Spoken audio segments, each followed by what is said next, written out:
எங்க அப்பா வெளிநாட்டுல வேலை செய்றாரு. எனக்கு வந்து எல்லாமே கிடைக்குது. எனக்கு கிடைக்காத விஷயங்களே கிடையாது. நல்ல பேனா கிடைக்குது, நல்ல ஃபேண்ட் ஷர்ட் கிடைக்குது, நல்ல பைக்கு கிடைக்குது.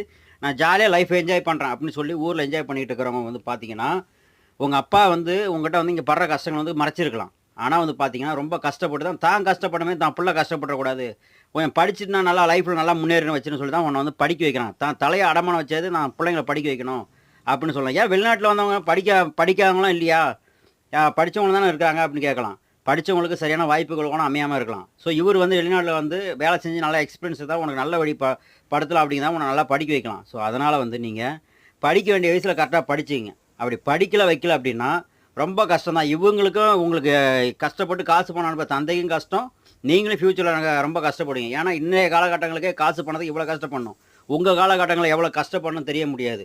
தெரியாது. அதனால வந்து நல்லா படிச்சுங்க. வாழ்க்கைய நல்லா வாழ கத்துக்குங்க. படிப்பு தான் உங்கள காப்பாத்தும்.